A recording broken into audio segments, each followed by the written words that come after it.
dito, mga iba't ibang klase ng estudyante at mga quality. Huwag niyo po kakalimutang bumisita sa booth ni Sir James Uy. Hanggang December 21 po itong event at umabol na po kayo. First day pa lamang, marami na agad tao. Matutunghayan niyo kung gaano kadami ang tao sa booth ni Sir James Uy. Ngayon pupunta tayo doon at pipili tayo ng magandang bullet. Kaganda ho ano, pero hindi ito binibili. Hindi po ito pa ang isa oh. Guys, ito pa yung isang bullet. Pero hindi po parcel.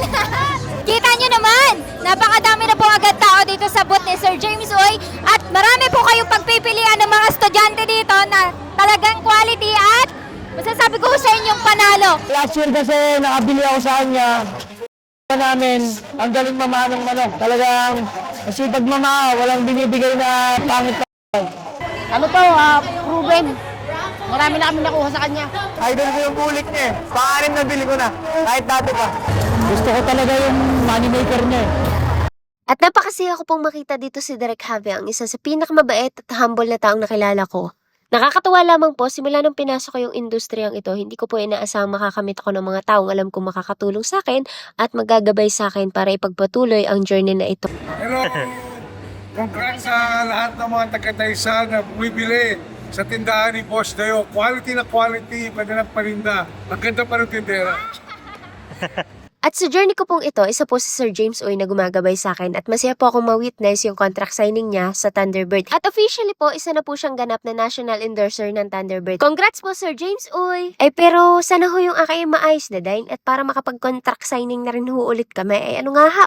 Ay siya, ay di sana'y nagkakaig eh. Pero nakakatuwa lamang po dahil sobrang humble talagang tao ni Sir James Uy at masarap po siya kasama na parang tropa nyo lang. Kaya Sir James Uy, mabuhay ka hanggat gusto mo. Shoutout po sa inyo Sir Carichua, salamat ho sa PSJ, papadamihin ko are. At dumako naman po kami din sa booth ni Ma'am Budget Aguilar ang nag-iisang bunso. Kung tawagin at papastriker sa larangan ng enrollment at exam ng mga estudyante. Sobrang proud po siguro ng inyong tatay sa inyo at sana ho'y ang tatay ko'y proud din sa akin dahil sinusuportahan ko siya sa ganang larangan at sana ho'y balang araw ay maging successful din kami kagaya nyo. Maraming salamat po sa pagiging humble at kabaitan. Isa po kayo sa aking magiging inspirasyon. At syempre, hindi lamang yan. Pumunta din po kami sa booth ni Sir Nestor Vendevi. At shoutout sa iyo, Ma'am Kat. Ay kita niyo ho yung magandang troping iyan. Ay balang araw ay magkakagayaan din ako. Sa sobrang bait po nitong si Sir Nestor Bindebel ay dini pa sa likod ko nagsulat ng perma ay ang lapad daw kasi ng likod ko. Salamat po Sir Nestor. At pati si Ma'am Iron Lady pumirma na din. Iilan lamang po yan sa pumirma sa aking cup. Ay ano gan ligalig mo bunso, ibabalibag kita.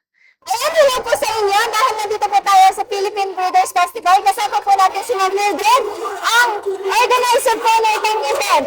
Una, masayang-masaya ako kasi kahit last part of the year, sinuportahan tayo ng lahat ng sponsors. Ito lang ang aking unang edition na napuno ko ang 3 halls ni SMX. Karaniwan kasi pag nag-uumpisa ka lang, isang hall ka pa lang. So, kitang-kita ang suporta ng mga sponsors natin, ganun din ang bayang pero walang patid ang dating ng tao mula umaga hanggang ngayong hapon. Ganon din sa ating mga media partners, influencers, kagaya ni Thea, na hindi ako binigo, unang imbitasyon ko pa lang.